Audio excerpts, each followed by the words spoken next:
Moi, je vends mes fesses, c'est pour l'argent.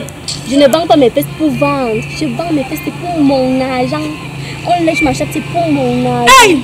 Un des objectifs que je m'étais fixé le 6 novembre concernait la moralisation. Pensez-vous que nous ayons atteint l'objectif dans ce domaine? Pour moi, non. Regardez comment elle est belle. Oui, serve. Regardez comment elle est belle. Un des objectifs que je m'étais fixé le 6 novembre concernait la moralisation. Pensez-vous que nous ayons atteint l'objectif dans ce domaine? Pour moi, non. Mesdames, Messieurs, chers compatriotes et toutes celles de ceux qui me font l'honneur de suivre les actions de SOS Cameroun Solidarité par ma voix, je vous dirai jamais assez merci pour ce que vous nous apportez au quotidien. Sans vous, nous ne sommes rien, nous ne ferons jamais rien. C'est pour cela que je ne manque aucune occasion, ici comme ailleurs, pour vous renouveler nos remerciements. Merci à toutes et merci à tous. Mes chers compatriotes, aujourd'hui est un nouveau jour. J'invite donc toutes celles de ceux, comme moi, qui ont eu la grâce de Dieu de voir ce jour, de glorifier Dieu et de célébrer la vie. Je vous invite toutes et tous ce jour, et en particulier à mon frère aîné, J.Rémy Ngono, qui hier a célébré ses 23 ans hors du Cameroun. Je voudrais lui dire, comme je l'ai dit hier, cette célébration m'impose un double sentiment. Le premier, c'est un sentiment de tristesse, de voir que les fils de la République et les filles, certaines filles de la République sont obligées d'être à l'extérieur. Parce que quand ils rentrent, c'est la prison ou c'est la mort. C'est le cas de J.Rémy Ngono qui a fait la prison au Cameroun. Aujourd'hui, il est à l'extérieur. Alors, que tu l'aimes ou que tu ne l'aimes pas, Dieu a voulu qu'il soit là, ça fait 23 ans. Qu'il parle, qu'il informe, qu'il dénonce, qu'il s'indigne. Alors, le sentiment de fierté, c'est que, quel que soit ce que l'on peut penser de lui, Dieu a voulu qu'il soit vivant encore et encore. Et je suis convaincu que dans les prochains jours, dans un avenir très proche, il sera au Cameroun et il continuera de faire ce qu'il a toujours aimé faire, la communication, le journalisme, le sport, la culture. Ça, c'est son domaine. Je voudrais lui dire merci beaucoup, bon vent, bon courage, ne jamais se décourager. Je reconnais ici sa capacité à être cohérent, à être constant, à être persévérant. On prend des coups. Ce n'est pas parce que nous sommes des hommes et des femmes parfaits, mais c'est parce que nous avons décidé de suivre d'abord nos convictions. Et dans cette optique, je reconnais que J.Rémy Ngono est constant. Il est cohérent, il est persévérant. Je lui renouvelle encore donc joyeux anniversaire pour ses 23 ans à l'extérieur. Je réponds ici à la question de Armand. Parmi tous les activistes, il y a très peu que j'ai rencontrés physiquement. Il y a Prosper Nyetam, un intellectuel camerounais, originaire de compatriote Bassa, avec lequel nous avons forcé les ouvertures de certaines portes dans l'administration française pour déjà annoncer ce qui arrive aujourd'hui. Ce n'est pas parce que nous étions des prophètes, mais c'est parce que nous étions là, des enfants éclairés, des fils de la République éclairés. À l'époque, le ministre Philippe Douste-Blazy était aux affaires étrangères.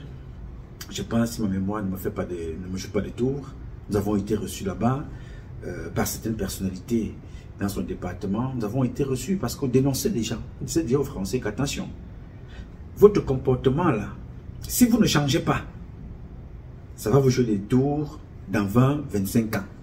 Nous y sommes aujourd'hui. Et je suis convaincu que si certaines personnalités comme le général Mignot, qui m'a d'ailleurs formé quand j'étais dans l'armée, regarde cette vidéo et regarde l'actualité de son pays et l'actualité africaine, il dira certainement que mon jeune soldat, Nouma Patrice Freeman, est un génie.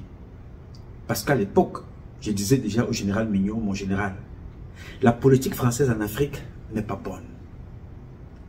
Si vous continuez dans ce sens, dans les prochaines années, la France sera chassée de l'Afrique. Il y a de cela 20-25 ans. Alors, quand il regarde ce que je dis ici, et regarde l'actualité de chez eux, et observe attentivement ce qui se passe en Afrique, certains se disent que non, ce garçon-là était un génie. Non. Il était tout simplement un enfant avisé, éclairé bien avant le temps. Donc, beaucoup d'entre nous se sont retrouvés dans cette situation à l'extérieur. Nous n'avons pas choisi. C'est une situation qui nous a été imposée. Je dis donc à vous et à vous toutes. Aussi, comme je l'ai dit, et je le dis régulièrement, mon cher frère aîné, Jiporemi Ngonon, ne nous décourageons pas, ne vous découragez pas. C'est ça la vie. C'est ça la valeur des hommes et des femmes qui rentrent dans l'histoire. Votre comportement sera enseigné. La constance et la persévérance. Ne vous découragez pas. Le passeport, il est important, c'est un papier. Mais si jusqu'à présent, vous avez vu certains présidents des pays de grande puissance mourir avec leur passeport, on a déposé quelque part. Vous avez vu les reines, les princesses mourir. Vous avez vu ceux qui se croyaient tout permis au Cameroun mourir, milliardaires. Ils avaient de l'argent, ils avaient des milliards, ils avaient tout. Mais ils sont morts. Mais vous êtes là, vous. C'est parce que Dieu sait l'apport que vous avez à contribuer dans sa société, au milieu de ces créatures dont vous en faites partie. Continuez. Un seul mot. Au bosso. Alors, mes chers compatriotes, la publication de ce matin est une interrogation. Elle sera vraiment courte et très courte. Une interrogation et un rappel. Vous savez, dans une famille, la mère, elle est là plus pour l'éducation de l'enfant. Toutes les mamans, c'est celles-là qui ont donné les bases de comment tu dois te laver, comment tu dois te brosser, comment tu dois manger, comment il faut boire de l'eau, comment il faut même mâcher. Parce que je vois certains enfants, je ne sais pas si c'est la mode, hein? Je ne sais pas quel est le plaisir de certains de venir s'asseoir comme je suis assis là, et sont assis en train de manger. Donc je vous disais que connectez-vous, hein? Connectez-vous. Je ne sais pas quel est le plaisir pour certains de le faire. Un restaurant, les responsables des restaurants peuvent le faire pour nous montrer là l'appétit, de ce qu'ils sont en train de préparer pour nous amener à aller déguster, à aller découvrir. Tu vois des individus, intellectuels ou pas, venir s'asseoir devant les gens, ils mettent une caméra, ils mettent un plat de nourriture, ils mangent et ils vous parlent. Et ils vous disent qu'ils sont des intellectuels, hein? Ils vous disent qu'ils sont des intellos, des femmes et des hommes. Peut-être que ce sont des bonnes raisons que nous ne connaissons pas. Mais nos parents nous ont toujours appris que chaque fois que tu manges, la bouche qui mange ne parle pas. Il faut respecter la nourriture, il faut respecter les gens qui sont à table avec toi. Et de deux, la bouche qui mange n'a pas fait de bruit, comme le porc. Ou bien quand tu bois de l'eau, c'est pas poli. Ce n'est pas bon. Ok. Il faut changer. Bref, ce n'est pas le but du sujet.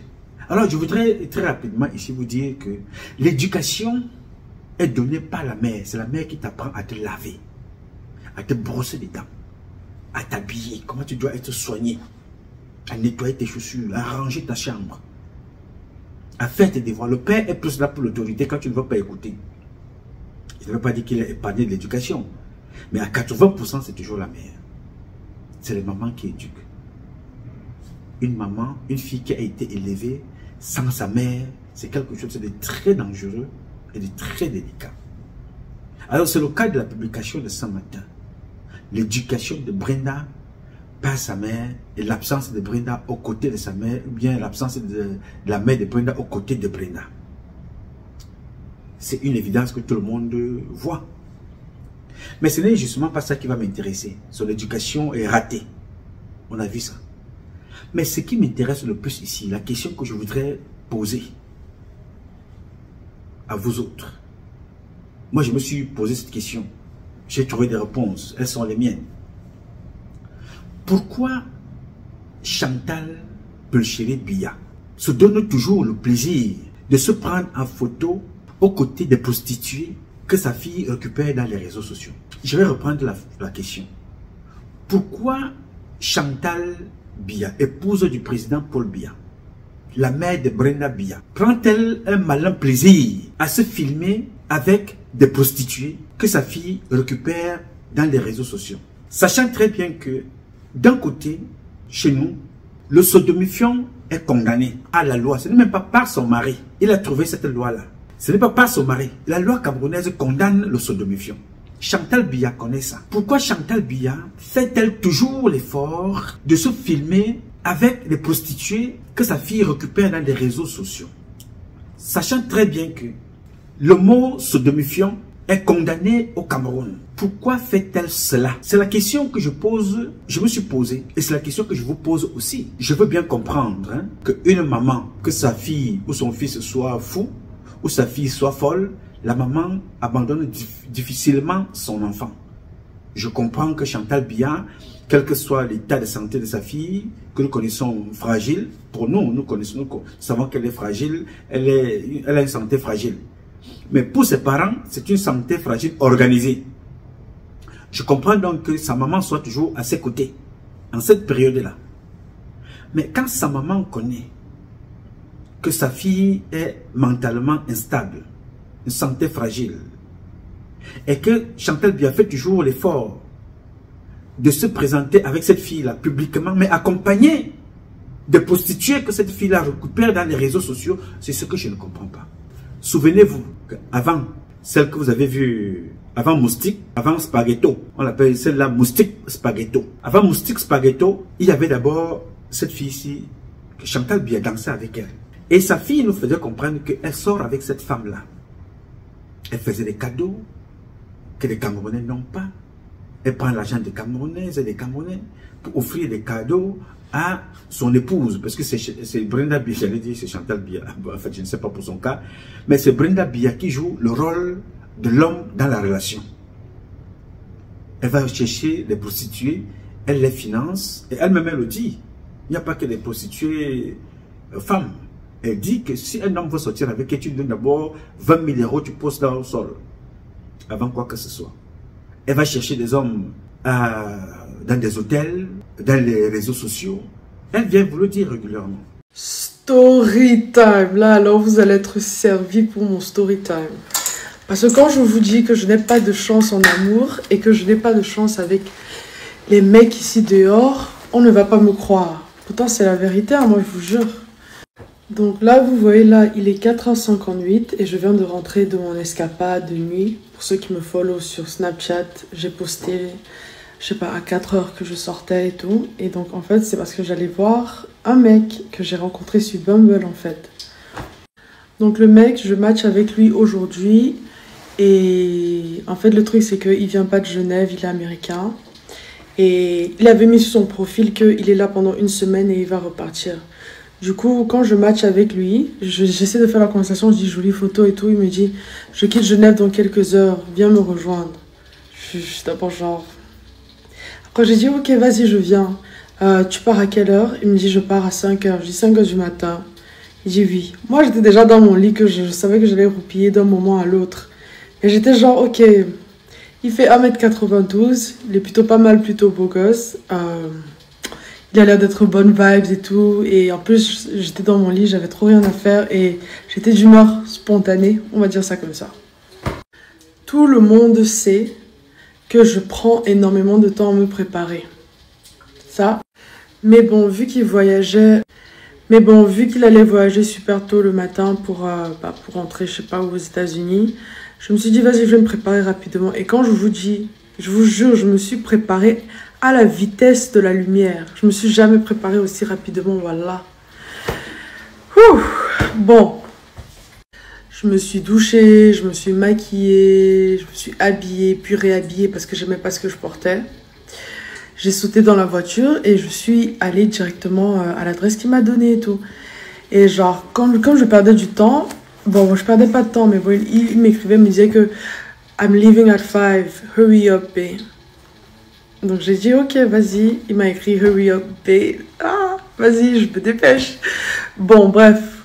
j'appelle donc mon garde du corps et je vais dans la voiture et tout et on conduit jusqu'à l'adresse qu'il m'a donnée. Ça me prend 13 minutes pour arriver à l'adresse qu'il m'a donnée.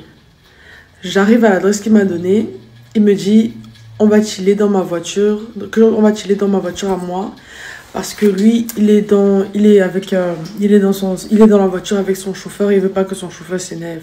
Moi j'étais genre ok, on peut chiller dans ma voiture, il n'y a pas de problème. Mais je dis il y a juste il y a le chauffeur dans la voiture et j'ai quelqu'un d'autre avec moi dans la voiture. Après il me dit too late, il me texte too late, genre trop tard. Je dis trop tard quoi? Genre trop tard tu pars? Il dit oui il va à l'aéroport, à part si tu me suis jusqu'à l'aéroport. J'ai une tête à suivre les gens partout où ils vont, genre comme une stalkeuse jusqu'à l'aéroport. Genre, je veux pas être arrogante, mais genre, frère, je me suis bougée, je t'ai suivi. 13 minutes après, genre j'ai fait tellement d'efforts et tu veux que je te suive jusqu'à l'aéroport. Alors là, c'est pas la première fois qu'un homme me manque de respect parce que c'est vraiment pas la première fois. D'abord, je trouve les hommes arrogants et qui se croient tout permis, mais de me faire me déplacer après de 5 h du matin, que je bouge mon cul, que je me maquille, que je m'habille. Frère, j'ai gaspillé un habillement pour toi et je vais vous montrer mon outfit. Vous allez voir, c'est quand même assez cute. C'est laid back et tout. C'est tranquille, mais c'est cute, quoi. Bref, il me dit, à moins que tu me follow à l'aéroport. Et j'ai dit que maintenant, enfin, je suis fatiguée, je vais rentrer à la maison. Ça, c'est la fin de mon histoire. Mais bref, la seule raison pourquoi je suis même allée jusque-là, c'était parce que, genre, c'était trop mon genre de mec, on va pas se mentir. Grand, mignon. Et je pense qu'il a mis un truc sur sa bio, genre un truc qui peut pas arrêter de parler, dont il va jamais arrêter de parler. Et il a mis les théories du complot. Et j'adore les théories du complot, dont on avait ça en commun et tout. Et j'aimais le fait qu'il était genre direct quand on s'est parlé, c'était genre tac, tac, tac. Mais après, le manque de respect, c'est pas trop mon truc. Bon, pas grave, c'est des choses qui arrivent, c'est même pas comme si on se connaît plus que ça. Je vais vous montrer mon outfit quand même.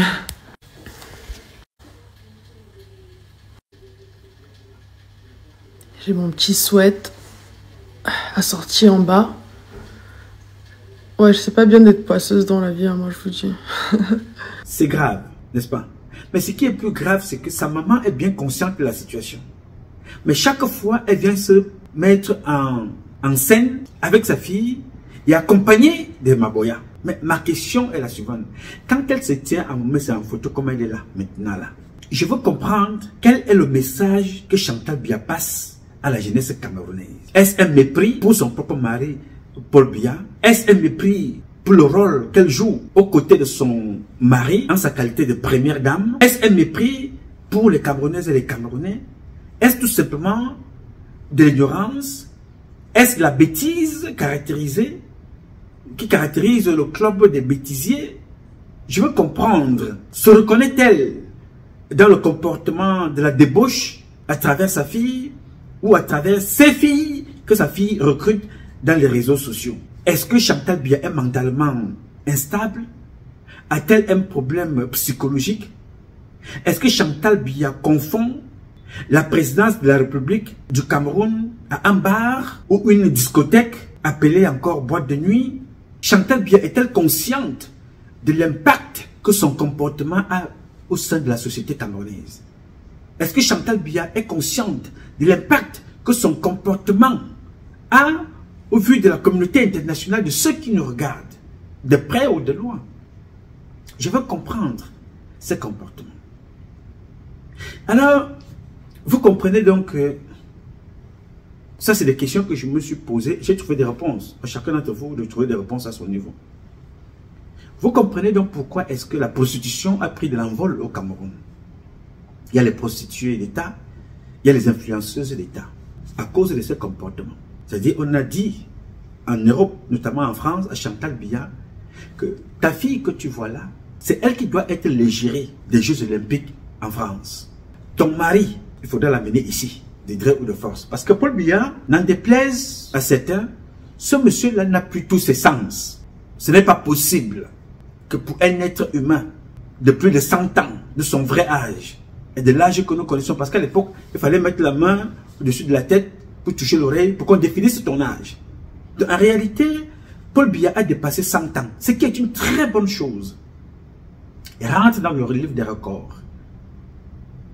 C'est ça, la force de Dieu. 100 ans. Mais pourquoi faire? On prend donc Paul Biya, on va le déposer sous la pluie, avec un plastique sur la tête.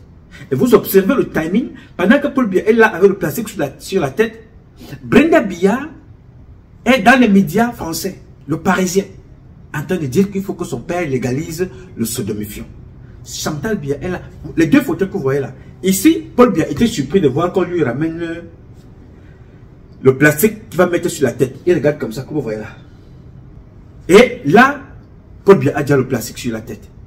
Je vous rappelle que, en dehors d'être président, c'est un patriarche.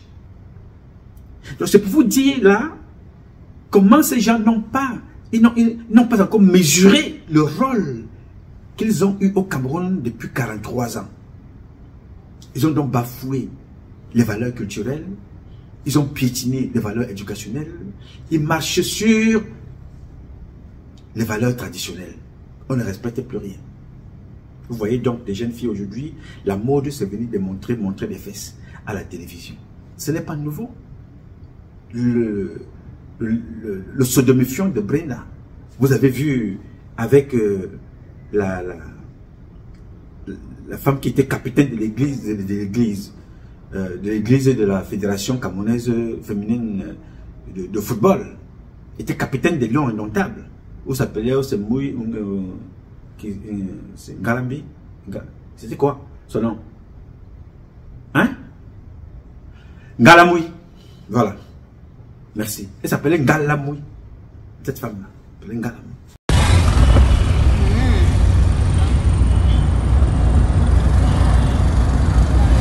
Vous avez déjà vu ainsi beaucoup dans votre vie?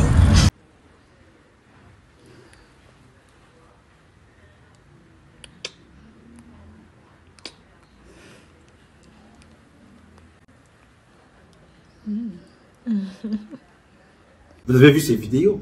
Il y a même pire que ces vidéos-là. Dans la voiture, avec des objets, en train de se masturber avec sa copine. J'ai des vidéos où je peux vous les donner pour ceux qui en veulent, ceux qui en raffolent. Parce que ce sont des vidéos qui auront une importance capitale après Biya. Oui, monsieur. Donc quand vous regardez ces comportements-là, vous avez vu les comportements des préfets. Un préfet qui va dans un village, il parle avec des enfants, il dit des choses très compliquées. We are tired in Meme division. The population are so fat. And enough is enough. Your papa, you beat him. Mommy, you beat him.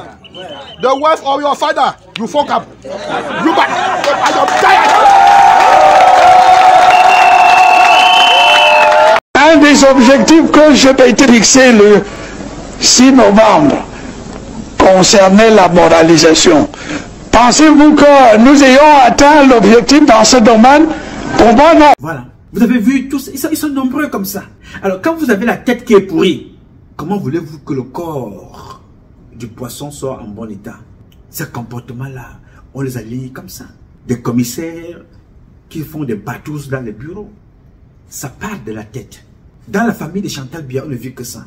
Dans la famille. Je vous ai déjà parlé de Stéphane Biacha ici, qui a pris l'épouse de la femme de l'oncle de Chantal Biya pour aller coucher avec elle dans la maison de Paul Biya en Vomeka.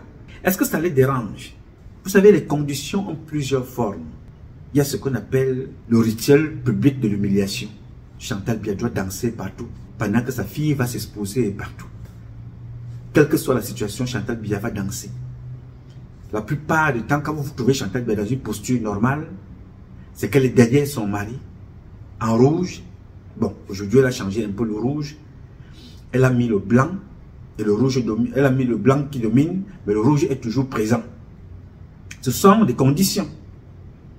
La seule fois où vous la voyez tenue, normalement, c'est derrière son mari. Après ça, c'est des comportements à la débauche. On se pose la question, est-ce que cette femme mesure la fonction qu'elle a de première dame du Cameroun? La première maman, la première grande sœur, la première voisine. la première cousine, la première femme du Cameroun, c'est Chantal Biya. Et les comportements qu'elle nous renvoie sont des comportements regrettables. Alors, si ces gens-là n'ont pas réussi à éduquer leurs propres enfants, qu'attendez-vous qu'ils fassent des vôtres? Vous voyez donc la débauche sexuelle. Vous avez les saints désirs à tango qui couchent avec leurs propres enfants et font des enfants. Est-ce que saint désir à tango est le premier? Non.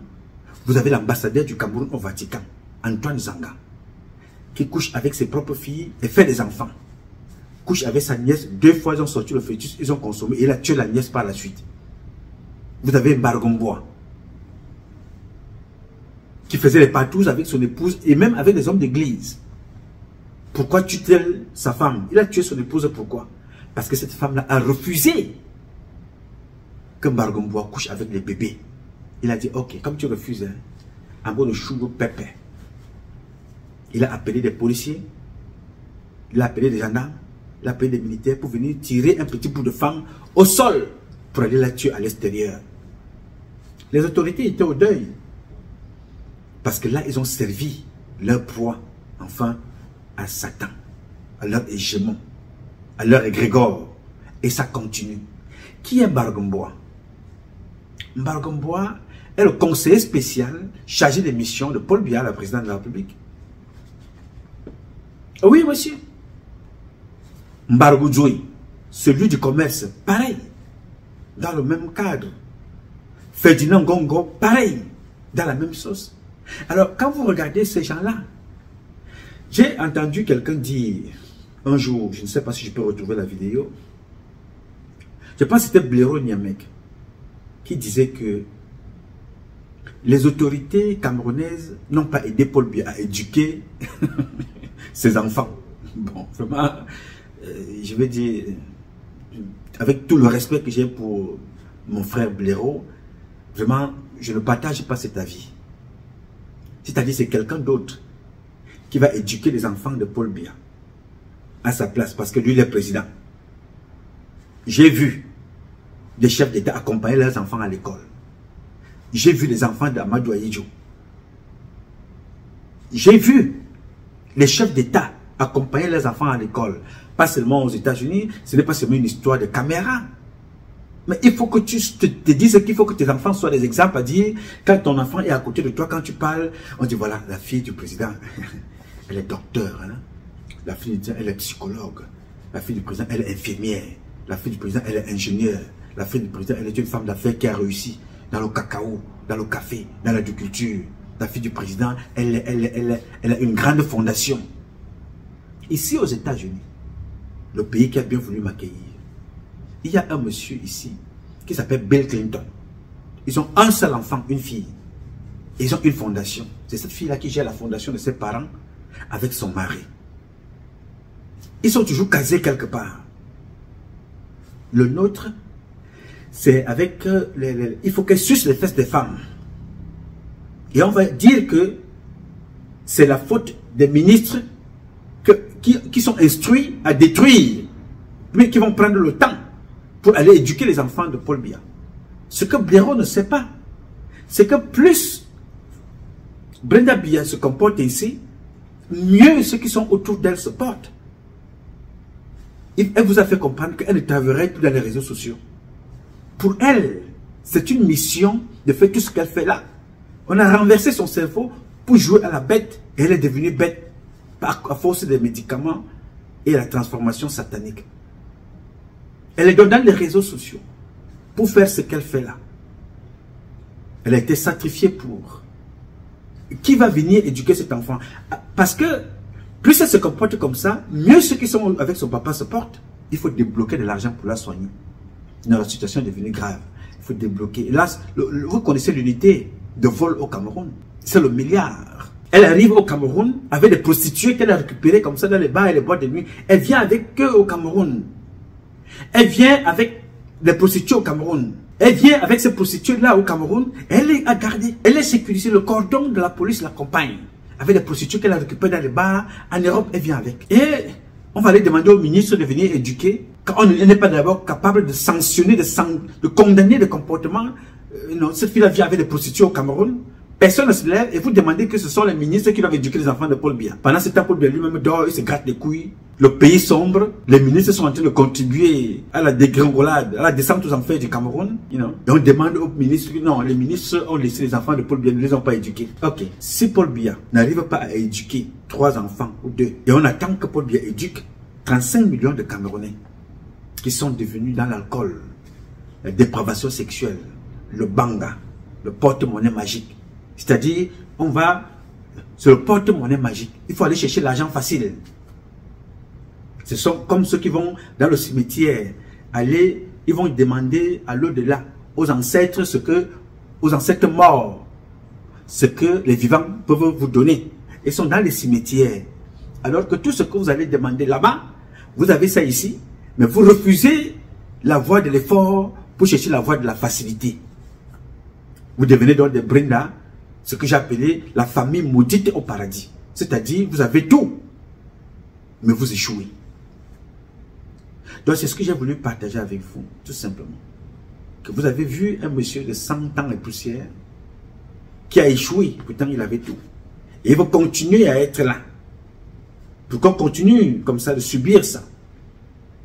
Les dépravations sexuelles des jeunes, l'alcoolisme, la drogue, l'argent facile, le sodomifiant qui est devenu une condition dans ton CV pour être recruté. Il faut passer par l'aristocratie. C'est devenu la mode. Au-delà de la mode, c'est devenu une condition pour la sanction sociale, dans l'administration, dans les affaires, dans la scène publique ou privée, et même familiale.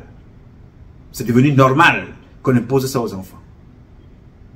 J'ai voulu donc partager avec vous, parce que depuis plusieurs jours, nous ne nous sommes pas parlé, c'était pour de bonnes raisons. Et je suis revenu ce matin poser cette question-là. Si Chantal Biya est même consciente de la responsabilité qu'elle a aux côtés de son mari, si le mari est faible, si le mari n'a pas de capacité, la femme est là pour rappeler, la femme est là pour soutenir, la femme est là pour ramener un certain nombre de choses progressivement en ordre. Vous voyez que Paul Biya ne peut pas marcher seul. Il faut le soutenir, il faut l'arrêter. Quand vous regardez l'avion, Paul Biya, dès qu'il se descend de l'avion, il y a un appareil là qui le prend et vient le déposer au pied des ministres. Il descend là, le ministre est là. Il finit de vous saluer. Pendant qu'il vous salue, la voiture est là. Donc il finit de vous saluer, il se tourne comme ça et rentre dans la voiture. Paul Biya ne marche plus, ne fait plus de longue distance. C'est pour ça qu'il n'y a plus de personnalité à l'aéroport. On prend quelques 3 ou 4 personnes, on met là. Parce que pour lui, il peut saluer les 4 personnes sans bouger. Il tend la main ici, il tend la main là, il tend la main là et il tend la main là. Il y a un pas qu'il va faire et demi, il se retourne, il rentre dans la voiture, il s'en va. Et c'est ce monsieur-là qu'on vous dit qu'il va encore être président de la République du Cameroun. Alors je vais conclure en vous disant, vous me connaissez. Je suis contre une élection avec Paul Biya. Je suis contre une élection avec tous les opposants là qui ont contribué à la déchéance du Cameroun. Avec Paul Biya ensemble, aujourd'hui vous dites que Paul Biya est l'homme le plus mauvais. En 43 ans, il n'a rien fait. Je ne suis d'accord avec personne. Je suis pour la transition. Le mot transition, là, je le porte sur mon dos depuis plus de 30 ans. Parce que je quitte le Cameroun avec ça dans mon idée. C'est pour ça que notre mouvement s'appelle le CCT, le Conseil Camerounais de Transition. Toutes les propositions ont été faites à partir de ce conseil-là. Avec tous mes amis, ceux qui sont venus ici en 2018 pour des marches, tous savent que c'est le CCT. Même, tous les documents qui ont été donnés portent là le CCT, le Conseil Camerounais de Transition. Donc, je ne suis pas pour une élection avec ces gens-là, c'est une perte de temps.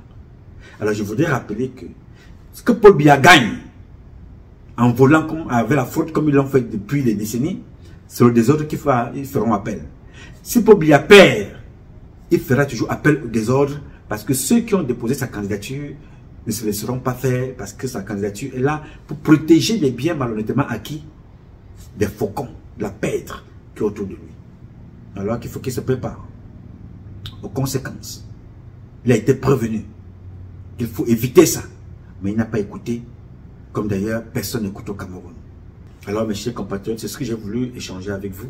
vous dit, pesez sur l'éducation des enfants. Les mamans, ne laissez pas vos enfants tout seuls. Éduquez-les pour éviter les comportements comme celui de Brenda. Vous êtes très très importante dans nos vies. Ne regardez pas notre bavardage, nous les hommes. C'est vous qui tenez cette société. Vous les mamans, vous les femmes, vous nos sœurs. Transmettez l'éducation. Si vous ne le faites pas, nous allons aller là vers la dérive. Vous voyez ce qui se passe dans les réseaux sociaux. C'est devenu tout et n'importe quoi. Chacun raconte sa vie et les enfants copient ça. Malheureusement, la diaspora camerounaise a contribué dans les réseaux sociaux à ce phénomène-là, à encourager les prostituées, les vendeuses de gold, qui sont devenues des femmes d'affaires pour certains, alors qu'ils ont contribué à la dérive de notre société. Alors, chers parents, faites attention. C'est ce que j'ai voulu partager avec vous ce matin. J'ai dit. Alors, mes chers compatriotes, ce combat est un combat de tous et de chacun pour un intérêt commun. C'est avec la volonté des Camerounaises et des Camerounais que vous êtes et la bénédiction de Dieu que nous vaincrons. En attendant, le combat continue. Ce combat continue parce qu'un Cameroun nouveau est possible. Chacun d'entre vous dans son domaine respectif. Et c'est ensemble que nous redonnerons les lettres de noblesse à notre pays, le Cameroun. Je sais compter sur vous. Vous pouvez compter sur moi. Aussi longtemps que Dieu me donnera la vie, je donnerai le meilleur de moi-même. Je m'appelle Nouma. Nouma Patrice Freeman. Je réponds au 001 551 666 1027. Un des objectifs que je m'étais fixé le 6 novembre concernait la moralisation. Pensez-vous que nous ayons atteint l'objectif dans ce domaine? Pour moi, non.